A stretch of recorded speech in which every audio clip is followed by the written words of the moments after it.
Hi, guys. Welcome back to another episode of Chats in the Blog Cabin. You know, the show where I virtually invite people into the blog cabin to chat about life. And today we're chatting about getting out of our own head. Brian, thank you so much for coming on. We're going to talk about some heavy topics, but hopefully it'll help people. So before we get into our topics, let's introduce yourself. Tell us people who you are. Sure. Yeah. Brian Sachetta, author and owner of Get Out of Your Head, which is both a brand and book series that seeks to help folks overcome anxiety and depression. So it's funny, I talk to folks and they're like, how did you get into this? What do you do full time?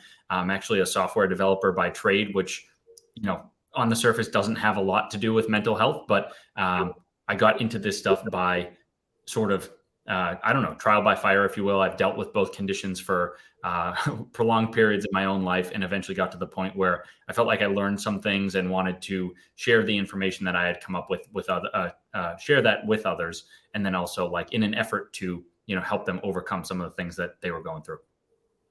Wow. I mean, you already said no topic off subject. So why did you decide to create your own book series?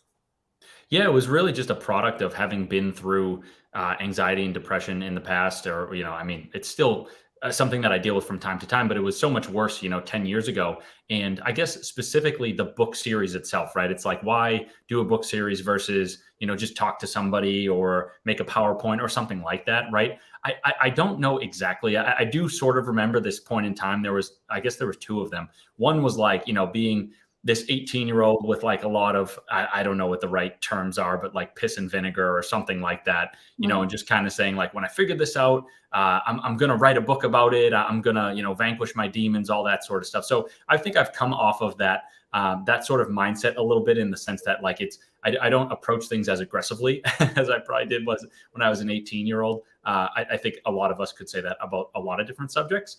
You start to smooth things out a little bit. But then also I remember right around the time that I was preparing to, I guess, shortly before I started writing the first draft for my first book, I remember sort of reconnecting to that moment in college and saying, I think I finally have some information that is, I have enough information that I could share with folks that would be helpful. And then also sort of like, my brother had written a book previously, and sort of, it was one of those moments where it's like, I'm looking at my bucket list and I'm like, on there, it said, I want to write a book. And I had this previous memory of, I wanted to do something like that. So it just felt like the right time. It wasn't written necessarily like a 100% conscious decision, but it was the beginning of the journey, or like the authorship journey.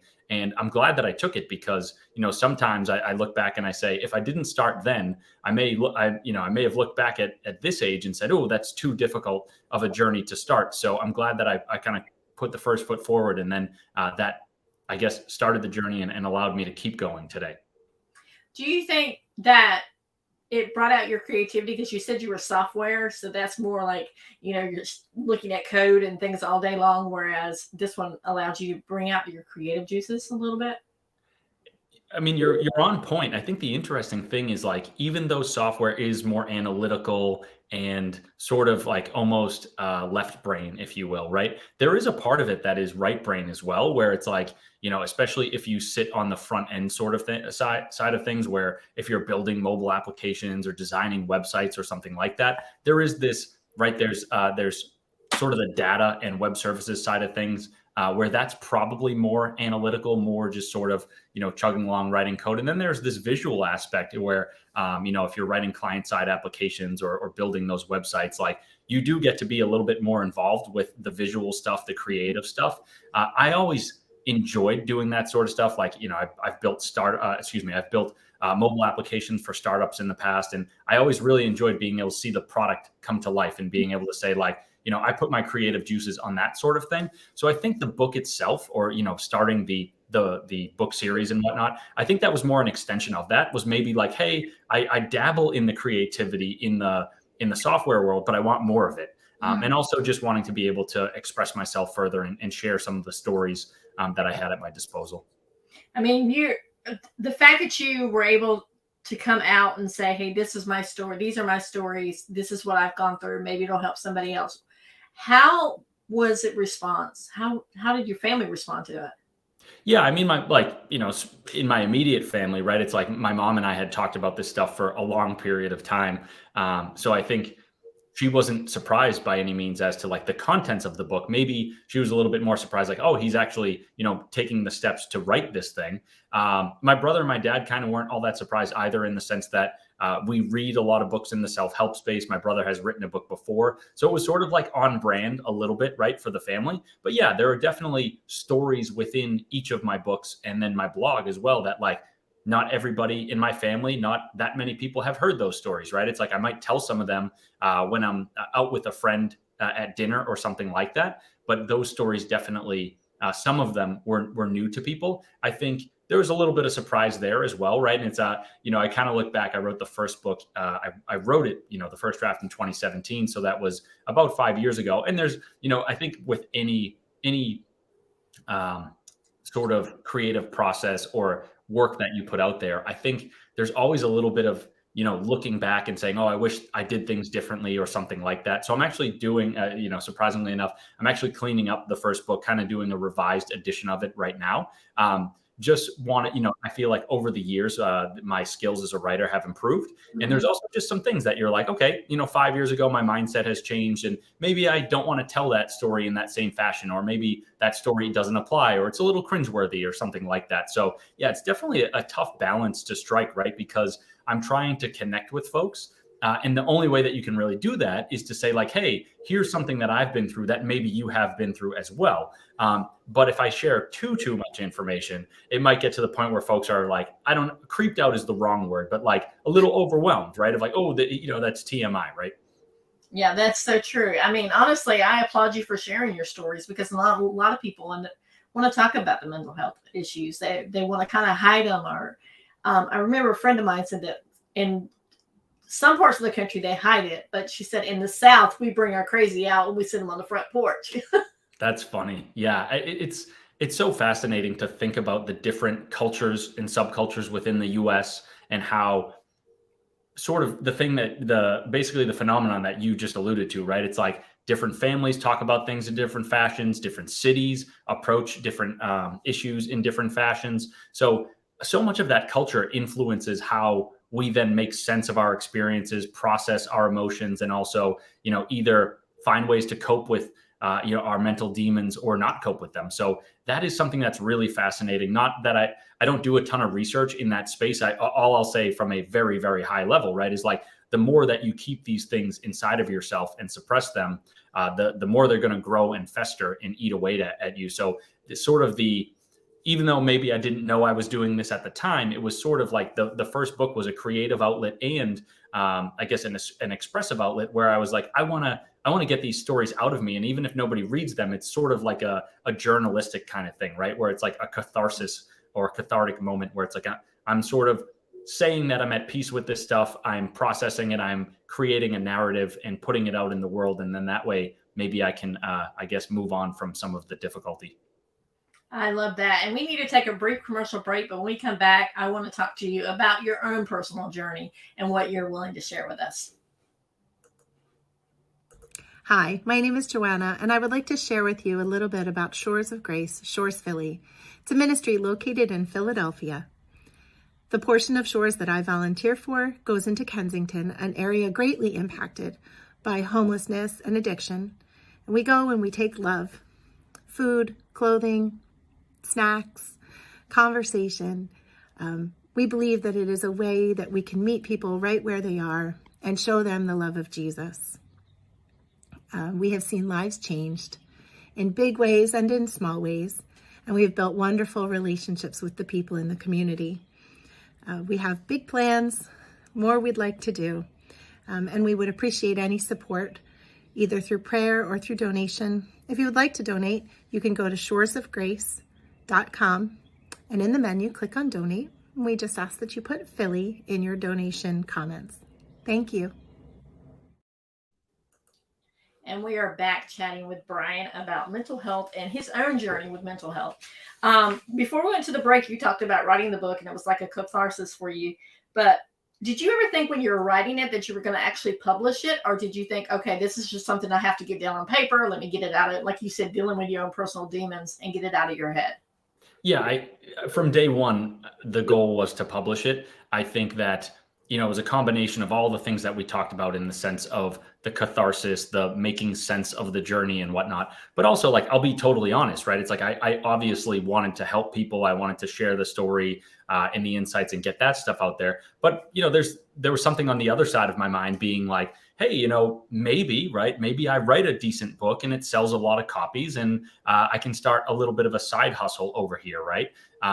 It's like, I think that a lot of authors would love for their writing to become their full-time work. I'm not at a place where I can do that yet. I think I would say, in terms of the author community, it's a very, very small percentage. But that, that's in the back of my mind too, where it's like, there's sort of the selfish aspect of that, of like, I want to make a little bit of money. The less selfish aspect is like, well, the more books I sell and the more time that I can dedicate to this, because I don't need, maybe a different income stream to support my bank account or keep the lights on or something like that, the more people I can reach and help in turn. So there's definitely two sides to that coin. So let's talk about your personal journey. When did you first realize that you struggled with depression and anxiety? Yeah, I would say anxiety was more, it's one of those moments where it's like, or answers where, if I went into a psychiatrist's office and we sat on the couch and we went back into, my childhood and all that stuff, like, I think I was always exhibited some nervous qualities where it really reared its ugly head was at the end of high school and then going into college, where, it was like I started going on dates for the first time and I didn't have a lot of experience there. It was like, I think, especially in high school, right? It's like, you watch the movies and so sometimes it's glamorized or whatever, but it's like a lot of the times it's like, everybody's drinking at somebody's house and you kiss a girl or a boy, whatever it is, right? And it's like that the way that I'm trying to phrase it the right way. It's like those social interactions are not real. You know what I mean? It's like, yeah, we had a couple beers, we were drunk, whatever. Like that doesn't require anything of you. You don't have to, express your feelings. You don't necessarily have to make yourself vulnerable or anything like that. And I'm not saying there isn't a time or a place for that. Like, plenty of people, meet their significant others and spouses in those fashions, and then, kind of move into more regular relationships from there. But I think, kind of evaluating my own life, it was like, I hid behind masking my feelings, and it was like, oh, well, I'm anxious, but I can just have a couple beers or something like that. So, as I got older and, going into more intimate social experiences and whatnot, that's when it was like, oh, I actually, I have social anxiety. I have anxiety of like, meeting women, going on dates, expressing my interest and things like that. So that really became like, that sort of just by product of, it's like when you're in high school, right? You have to ask girls to the prom and you have to, you obviously want to pursue your romantic interests. And with that, it can be stressful, right? So that was sort of where it started. And then eventually, kind of began to realize like what some of my patterns were, where, in which situations I kind of got into my own head and stuff like that. And from there, I was trying to figure out, working with doctors and psychologists and stuff like that, reading books and blogs and journal articles, trying to figure out like, okay, what are my tendencies? What are some of the things that I can do to mitigate the symptoms associated with those tendencies? I love that fact that you talked about it started in high school, but it like accelerated in college. And I think that's where a lot of people see where the having to deal in the social situations, that the anxiety comes out. And then especially in college, when you're like, okay, now you've got to not only interact with your peers, but you also have to worry about what kind of career you're going to be in, and all these pressures are coming on you. How did you navigate that? Yeah, it's interesting. It's like I think it was a combination of maybe not necessarily admitting to myself as all of the struggle that it was, and I think some of that is sort of like pushing it away a little bit so that way you can manage it without drowning in it, if that makes sense, right? I think sometimes if you're like, oh my goodness, this is the worst thing I've ever experienced, this is so bad, how am I going to get through this? Then you kind of make the problem even worse than it is. So for me, it was sort of like, and I mean, looking back on it, I guess I wish my approach was a little bit more balanced, in the sense of like, I could have definitely said like, hey, I admit that this is what I struggle with, but at the same time, not made such a big deal out of it, right? It could have been like, hey, this is something that I've done some research and I know that a lot of people struggle with. And it's like, it may be difficult, but it's not the end of the world. And we're going to work with people to figure these things out. I think because I sort of like hit it a little bit, it became more challenging to deal with. But I think sometimes in life, right, it's sort of how you deal with things, or how things eventually unfold, is sort of a product of the necessitation of them, right? Where it's like, if you feel lousy enough, eventually those feelings are going to push you to seek out a doctor, to seek out a psychiatrist, a therapist, something like that. And for me, I think that was sort of the path where it was like, for the first couple of years of college, I could get away with basically, it was like, people drank every weekend and we could get away with that. It was like, if I'm nervous about these social events, I can just have a couple beers and things will be okay. But, maybe I don't want to go on a date on Tuesday night sober because I'm afraid of that. So as college went along, it became more apparent to me that I had something that I really needed to deal with. And eventually it was like, talking to my mother, like she was instrumental in helping me with some of these things. And then through her, she was like, why don't we find a doctor? And so I talked to a couple doctors, and then it was like finding resources from there and starting to build what I would call, your mental health toolkit of different strategies that you can pull out to make yourself feel better when you're feeling anxious or depressed or something like that. So you just talked about the mental health toolkit. What is in your toolkit?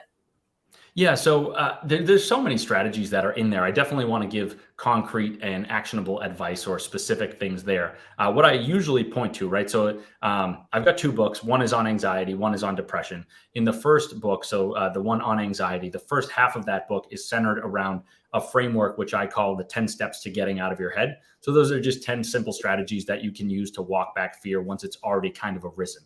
So those 10 strategies are in the toolkit. I can talk about a couple of them. But the interesting thing is, like, as I like to say in the book, it's like I throw so many different strategies at the reader. And I also understand that not everybody is the same and not every strategy works for every person. So it's important to put a lot of strategies on the table. That way people can kind of sift through them and say, hey, this one works for me, this one doesn't. Not every single toolkit is going to look the same, just as not every single one of those tactics is going to work for everybody. So I guess, to make things a little bit more specific, why don't I jump into a couple of these tactics, right? So I believe it's step number 6 on the 10 steps to getting out of your head is recite a powerful mantra. I'm kind of going off the top of the head on that one. But so like a mantra, right? It's just a short, empowering phrase. A lot of us have these, even if we don't realize them, right? And sometimes we'll have, I guess, like a disempowering mantra or a negative mantra, but like reciting something like to yourself, like everything is going to be okay, or if you get in your head, you're dead, or something like that, right? It's like you got to figure out what language sort of calls to you, right? It's like the second one I mentioned, where it's like, if you get in your head, you're dead. That's a little aggressive. That might be a little bit more considered masculine or something like that.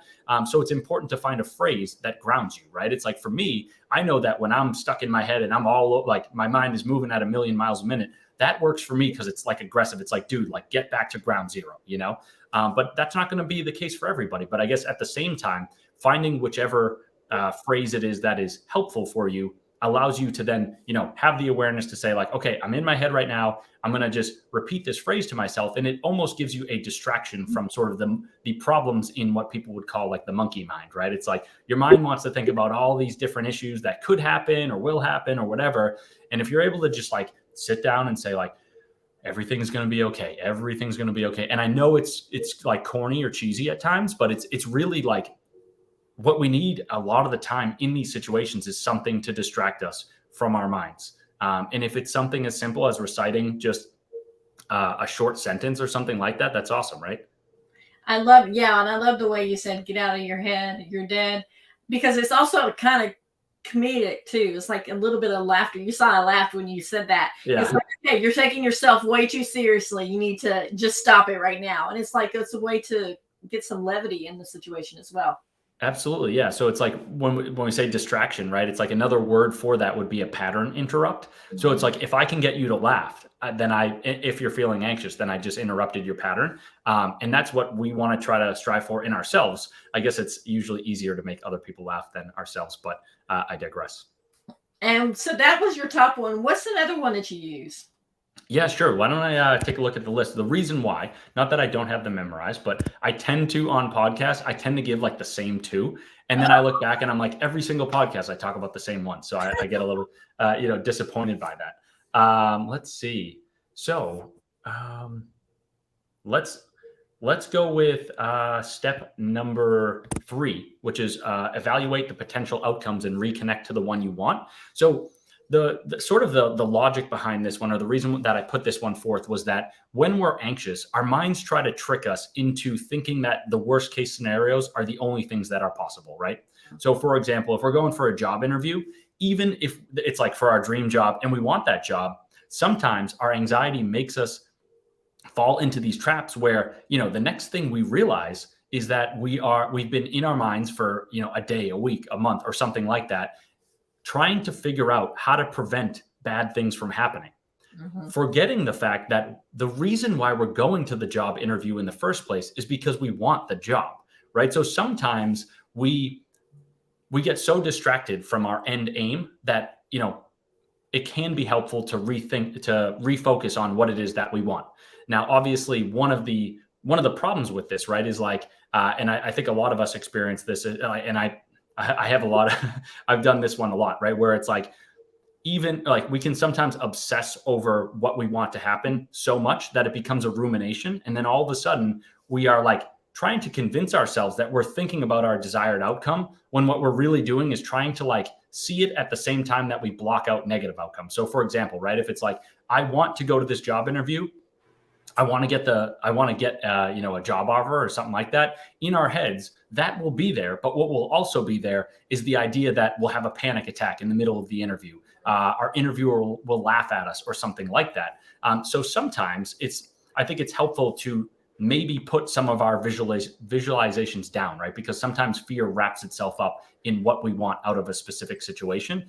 Other times, we sometimes just connect too much to those negative potential outcomes. And it can be helpful to say, wow, I'm in my head, I've blown this entire situation out of proportion, almost thinking as if, like, I guess if we step back, we say like, why am I going to this job interview anyway? Like my mind would be telling me right now that I'm going to it to avoid being laughed out of the room or something like that, right?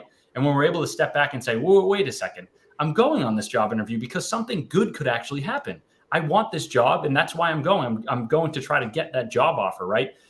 Being able to make that distinction again and sort of disconnect from the chaos in our minds can be helpful. Now, obviously, because sometimes this becomes a ruminative process, I say this specific strategy with a little bit of a disclaimer, and that's that if we find ourselves going back to what it is that we want and saying, oh, I want that job offer, and we still don't feel good about it, or it makes us uneasy or something like that, there's no reason that we can't just drop it all together and just show up to the interview not thinking about anything, right? Sometimes the best strategy is to just let autopilot take over, step out of the interview once it's done and be like, I didn't even think about it. I think I did all right. And we'll kind of see where the chips fall from there, right? But in a way, that's the strategy of getting out of your own head as well, because you're not thinking about it. You're just going in and you're like, okay, it's just going to flow the way it's going to flow. It's going to happen. It's going to happen. If it's not, it's not. You're absolutely right. And I think, one of the tricky things about like the self-help space, right? There's a lot of folks out there who are like really good people, well-intentioned people, but there's a lot of dogma or something out there that, sort of on the lines of The Secret, right? It's like you can't create what you want externally without first creating it internally. In order to attract what you want, you have to think about it. And I think I would call BS on that. It's like, if you are aligned with what you want and you don't think about it at all, you show up to whatever situation it is that you're nervous about or something like that, and with a clear mind, it's like, that is so much better of a strategy than sitting, on your couch or on the bus or wherever it may be, fretting over this potential event for days, months, weeks before it. So yeah, I think you're totally right there. So going back to your personal journey, can you tell us a story where it's really like some of these mantras or some of these steps that you have implemented that you wrote about in your book, how it's helped you in your personal journey? Yeah, I mean, I'll be totally honest, right? I'm 32 years old, still single. I think a lot of people do. I still get nerves, when I'm like going on dates or like seeing somebody that I'm interested or something like that. And I come back to the 10 steps all the time, right? It's like the toughest thing about anxiety and depression, mental health in general, is that a lot of it happens on a subconscious level. So we have these 10 steps, we have other strategies in our toolkits. And then it's like, we make plans to do something that makes us a little bit nervous or something like that. The next thing we know, it's like, crap, I avoided the 10 steps without even realizing it. I have been in my head for the whole day or something like that. So one of the important things in this battle is to develop a sense of awareness, right? To be able to more often get to that point where we say, well, I'm in my head right now. I need to go back to the toolkit. And then once we're able to make that distinction, that's where, we pull out those strategies. And that's something that I do in my own life. I mean, I put my hand up and say some days that I do that better than I do others. But, going down the list, right? It's like the first step in the 10 steps to getting out of your head is to breathe. Specifically, it's to breathe deeply and to breathe, make sure that we're getting like a full exhale.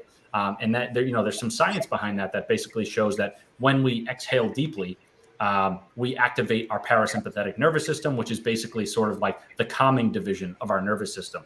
And so whenever I find myself like revved up and anxious, whether it's like, preparing for a job interview or a date or something like that, I say, dude, like you just got to breathe. And then I sit there for 30, 60 seconds or something like that. And I work on it. It's like, it's not sexy, it's not special, anything like that, but it's like returning to the breath. And then once I have that pattern down, it's like, okay, I now have a little bit more awareness. I can go through the rest of the steps and work through some of the strategies that I like.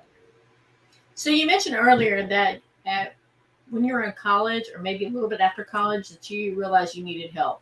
What was that one breaking point that you realized, okay, I need to go see a professional about this? Yeah, that was a tough one. Like that was during senior year of college. I was just in a dark place. Kind of one of those where you're just questioning everything and you're like, I don't know what the future holds and all that. And so I went on spring break with my friends. I was just not in a good place. I was far away from, the comforts of home and all that. And it's supposed to be like this great experience where you're drinking with your friends the whole time, whatever. And I hated every last second of it. It was like, we were drinking 24/7. I try to stay, like, I do drink, but it's like, I try to, do it in moderation and do it in a healthy fashion. The food was horrible. The amenities were horrible. Like everybody got sick from the water down there. And so I was like, I came back and I was demoralized physically, mentally, and emotionally. And I remember my mom picked me up from the airport and I was just like, yeah, we got to I think I had already talked to somebody, but it was we really have to accelerate this because I'm just not doing good. It's really hard because sometimes with mental health, you almost see that more women are more likely to talk about mental health than men because men are supposed to be these strong pillars and they're not supposed to, they're supposed to be the backbone of society or the backbone of the family. And that's not the case. Yeah, I think so. I want to be like specific in responding to this. You are absolutely correct in the sense that more women talk about this stuff than men. I think this, like the thing I want to add, right, or maybe clarify is, yes, like it doesn't do men any, it doesn't do them any good to not talk about these things. And it doesn't make you any less of a man to talk about these things. I think one of the nuances, right, is like no man wants to feel like a total wimp and no man wants to feel like they're just crying or something like that. So there may be different ways that like the sexes can express these sorts of things. But at the end of the day, each one of them has to.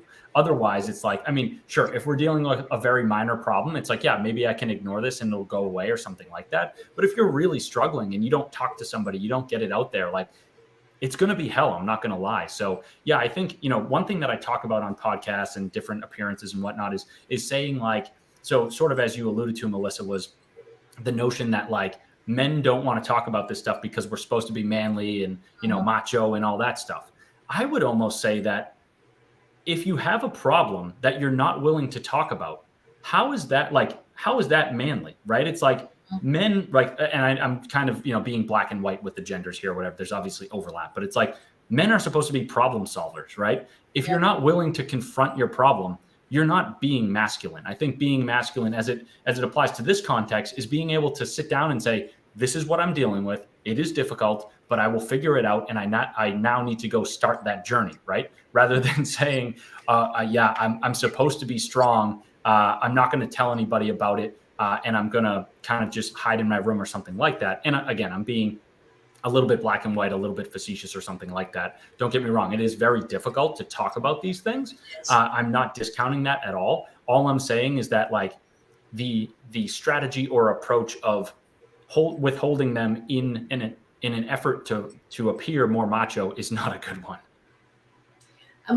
I'm going to piggyback on that because you also see where there's a lot now more than it was earlier and long time ago is they're more talking about mental health with our military, because before it was don't ask, don't tell, very quiet. If you had a problem, you didn't go see anybody because it could get back to your COs and then that could cause a problem.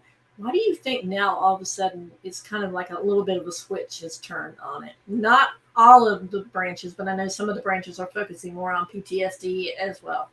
Yeah, I think some of it is culturally related, and then some of it is, and this might be culture too, but just the fact that stories have gotten out, right? So you like the movie American Sniper came out, right? And a lot of people watched that and saw that, troops come home and have PTSD. This is a real brutal thing that people deal with. So more of those stories in sort of the social narrative, social dialogue helps push the conversation forward. I think also just the fact that, in 2022, there are a lot more people talking about mental health in general than there were in 1990. I think either all or both of those things come together to basically make it, make people, whether it's in the military or some other organization, we've normalized mental health a little bit, right? And that begins to infiltrate its way into these different organizations and allows people that are higher up in these companies and orgs to say, look, like we need to make space for this stuff. We need to talk about this stuff. I think especially on, the military side, like so many of us, like rightfully so, like we love our troops, right? It's like they support us, they protect us. And if we, as we're hearing about these stories and we're like, this is how, people come back with PTSD and we provide them no help, no support. This is how we, treat our troops. Like, I think a lot of people were very upset about that, and rightfully so. People went to their Congress people and stuff like that and said, hey, we need to support our troops better. We need to pass better bills that, protect their health and things like that. So long-winded answer is I think just kind of societal and cultural forces have swept through that and basically made people see this a little bit differently. So you said your first book was on anxiety, correct? Yep. Okay, so let's switch gears and talk about your second book, Depression. Yeah.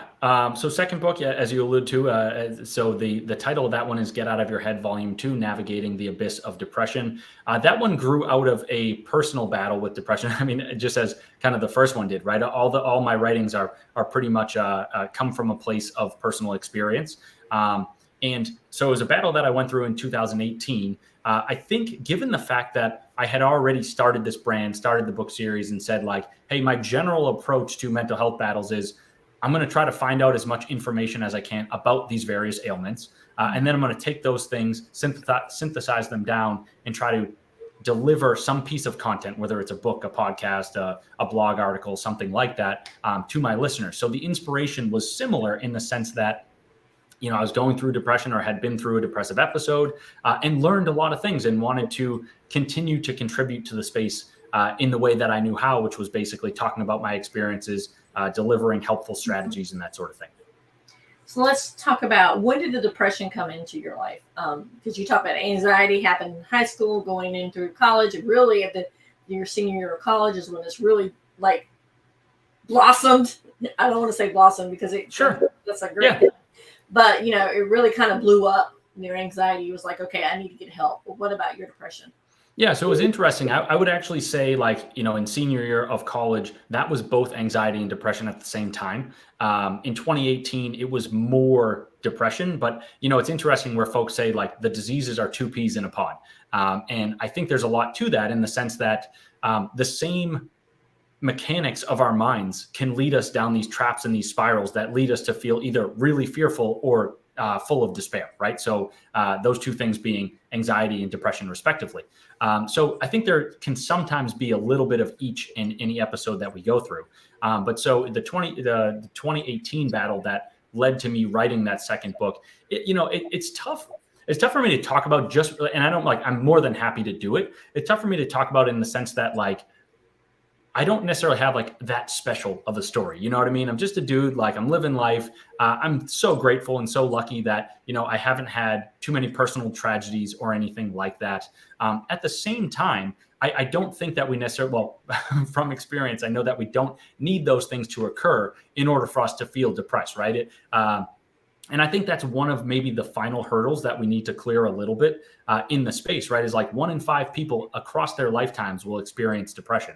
Not every single one of those people is going to have lost their entire family in a tragedy or something like that. And obviously, I mean, that sort of thing would be horrific, and I don't wish that upon anybody. But there are many, many reasons why people can fall into depression. So, I mean, getting into the story behind my book, right?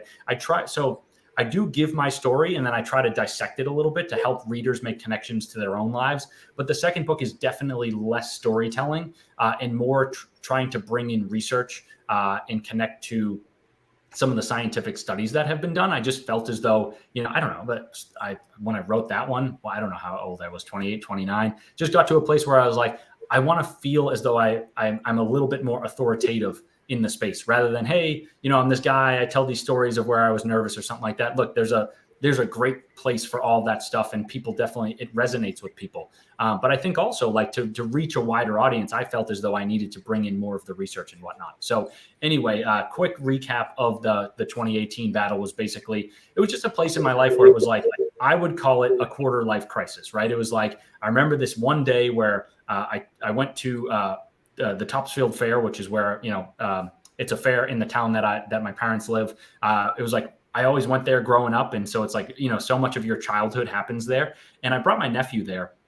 And it was sort of one of those whirlwind moments where it was like, I'm taking him on the carousel and I'm remembering like my parents taking me on the carousel, and sort of it was like, obviously very touching and it was a great moment to share, but it was also scary in the sense of like, I'm like, oh my goodness, I guess I didn't realize that I grew up this fast and I'm now a legitimate adult, right? And I feel as though life is flying by and sooner or later I'll be dead, right? And I know that's grim, but like that was sort of where my mind was at. And then I went home that night, and for better or for worse, well, probably for worse, but for many different reasons, like I was, reading one of the technology websites that I used to read a lot. And I just clicked on this story because it seemed intriguing. They start talking about climate science. And then, 4 hours later, I'm on all these different websites that are talking about like gloom and doom and how we're going to, basically destroy the planet and whatnot. And it really sunk me into this dark place of thinking like, not only am I going to be dead soon, but everybody on Earth is as well. And I do want to back off that and say that like that statement is not necessarily factual. That was just like how I felt at that moment. Right. And from there, it was like, I was in a job where I had kind of always put it on this pedestal. And I said, like, if I could get this job, it will be the best thing that's ever happened to me. It's my dream job, yada, yada, yada. And then I got it. And I actually it was so boring and I hated it. I was not fulfilled or anything like that. And right around that same time as well, my grandmother passed away, and she was 90 years old. She lived an amazing life, but it doesn't take away from the fact that like she was somebody who was really, really important to me, and somebody like one of the people I was closest with in my life. Right. And I think all of those different factors kind of came together in this almost confluence, if you will, to lead me to this sort of pit of despair of like, questioning life, questioning existence, questioning, is anything ever going to be as good as I imagine it to be or something like that. So I really put myself in a rut for a while. But again, I do want to stress that like, I guess nothing tragic happened to me, right? It's kind of more like I wanted to highlight the fact that men and women every day, like for maybe no reason, for maybe some reason, experience this thing. And it is really, really hard to deal with. That is so true. I mean, I have a daughter who actually, nothing really, well, we lost my dad and some other things, but it's just, she's always been like that. It's just that chemical imbalance, and there's nothing you can do about it. You can treat it but you have to daily live with it sometimes. Sometimes you do. I mean, it's a really, really tough thing. I think, sometimes I say like anxiety, right? It's like anxiety sometimes can revolve more around like moments in time, things that we have on our calendars. And so it's like, if we're anxious about a job interview and the job interview passes, we might not be anxious anymore, right? Depression is harder, right? It's like this cloud that hangs over us. It's very hard for us to just like reach up into the sky and push the clouds away. So that's definitely challenging. I think at the same time, that sort of that way of looking at both the diseases led me to write a different kind of book. So this book is less of the like, hey, here, pull out your toolkit and vanquish depression, because I just don't know if it works that way.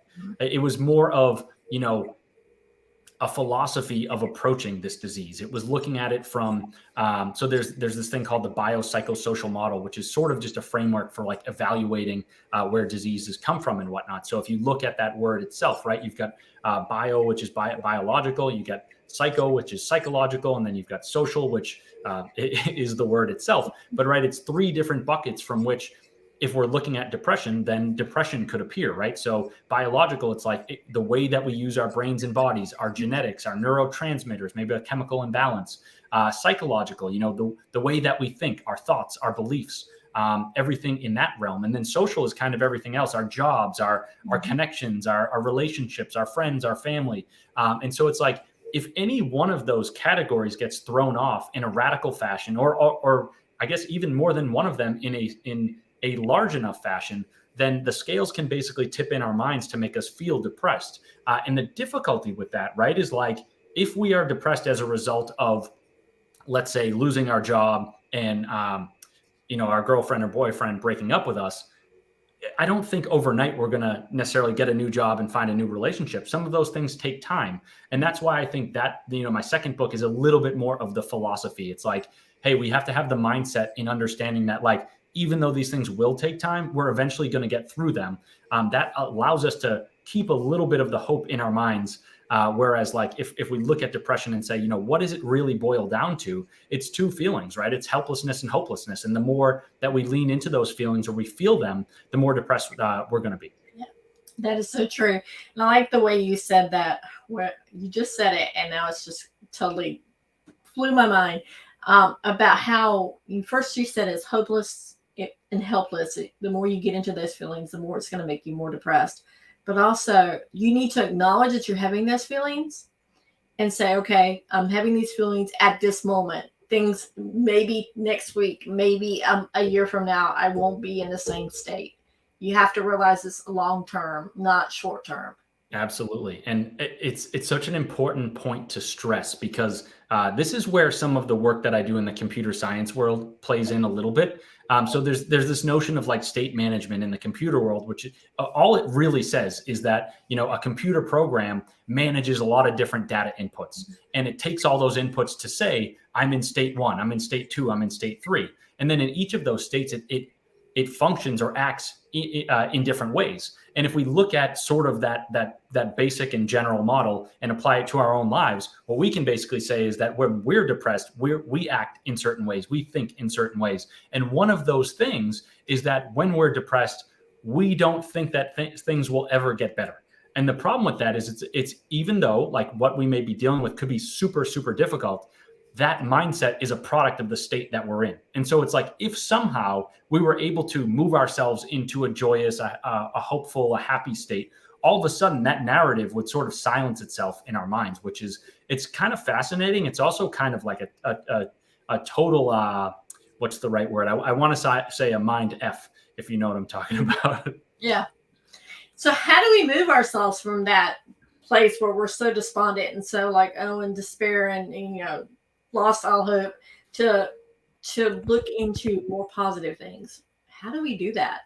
Yeah, I think it's definitely tough, right? And I think some of it comes back to a little bit of a toolkit, right? It's like if you are able to, and it's why I say it's a little different is like, it's not necessarily pull out a strategy and all of a sudden my depression is gone. It's more like pull out a strategy, change how I'm feeling for a few minutes. And then if I can string together enough of those wins, then eventually I might look back and say, hey, I'm actually like feeling, on a macro level, I'm feeling a little bit better now. I'm feeling a lot better, something like that. I will say, if we wanted to talk about specific things for depression, right?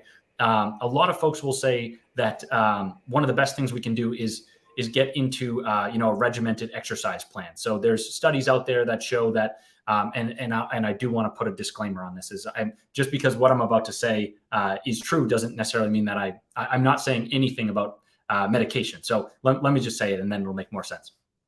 So there's studies out there that basically say that a regimented exercise plan can be just as effective, if not more effective, in the treatment of depression than psychotropic drugs. The disclaimer there is that even if that is the case, which I'm not necessarily saying it is, because sometimes different studies show different things, that is definitely not an excuse for us to just all of a sudden, come off of our medication or something like that. I'm definitely not advocating that. In fact, right, like my approach in general, right, if we're looking at this biopsychosocial model, my approach is like, we want to look at every single bucket, or all three buckets, and figure out all the ways that we can sort of, I guess, if we're saying, these buckets all hold water, right? How do we put more water in each of them, right? So it would be like, yeah, let's get on that physical exercise plan. But if we're on medication, we want to stay on medication until our doctor says that we shouldn't be on it anymore. And it's all in the name of sort of racking up as many wins as we can, right? Sort of, if it's an equation where it's like we need to put as many things together to equal 100, and exercise equals 20 and medication equals 20, that helps us get there faster, right? So that's definitely one thing. I would say from a sort of an anecdotal perspective, right?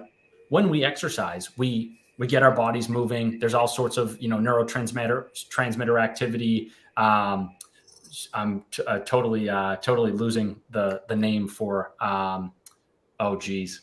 what's the name for the neurotransmitter that releases endorphins, right? So it's like endorphins are flowing, that sort of thing. But also, like, if we're focused more on our bodies, then it's going to be harder for us to be in our head. So it's like, I know from my own experiences, if I'm not having a great day, what I like to do is I like to put my my headphones in and go for a run. And a lot of the times, like, yeah, sure, it can be physically straining or something like that. A lot of the times that will help me disconnect from whatever it is that I'm chewing over. It's hard to be running at whatever speed that it is. Let's say, I don't know, 5 miles an hour, 10 miles an hour, and be in our heads at the same time. So it's definitely one that I leverage quite a bit. Just from a personal perspective, it's like I try to get a 30-minute walk in every day. And then 5 days a week, I try to do something a little bit more strenuous, whether that's lifting weights, going for a run, doing yoga, something like that. And I think too, a lot of the times what works for one person may not work for the other person. It's all what your personal taste is. You are totally right on that. And it's important to know that, right? Where I think one of the tricky things is like, the way that the internet works and SEO and all that, it's like, somebody is going to be incentivized to write a blog that says the 2 things you absolutely must do to overcome depression. And then you read the article and you do those things and you're like, well, now I'm doing them and I don't feel any better. It's tricky, right? Where it's like, unfortunately, things are not as clean and sexy as that. It's more like, hey, here's 100 strategies, try them all out for yourself, and then figure out what works for you and lean into those. And I totally agree with that. You have to figure out what works for you, because some medication doesn't work. Some medication does work. I'm all for trying to figure out and trying things to make sure that they work for you. Now, Brian, our time is almost up. Before we get to where people can find you at, do you have one last little nugget that you want to share? Yeah, I mean, I kind of sign off on these podcasts in the same fashion a lot of the time, which is basically just to say to folks like, hey, if you're dealing with something, anxiety, depression, whatever it is, know that I'm rooting for you. It's a really hard thing to go through something like that. But also like to remember that things can get better, and ultimately they probably will, right? It might not necessarily happen tomorrow. It might not happen next week, but it could happen in a couple weeks, next month, something like that. So hold on to the hope that it can get better, because I know it can be so damn difficult, but I think that it probably will. So again, I'm rooting for you. I love that. And on that note, where can people find you at? Yeah, best place would be getoutofyourhead.com. So that's kind of all one word, no dashes, no spaces in that. And you also have some social media as well. Yeah. So on Instagram, the handle is Get Out of Your Head, no dashes, no spaces in that. And then on Facebook, the page is Get Out of Your Head Books. Again, no dashes, no spaces. Brian, I want to thank you for coming on and for sharing so much information about mental health, about depression and anxiety, because I think the more we talk about it and the more we learn from each other, the more we're not going to be ashamed of it anymore in our society. Absolutely. Yeah. These conversations are always powerful. They always get me a little emotional, to be honest. It was a great one to have. So thanks for having me on. All right, guys. I will put in the show notes where you can find Brian, as well as his books, and where you can grab his books as well. So have a great rest of your day. Be blessed, and see you on the next Chats from the Blog Cabin. Bye.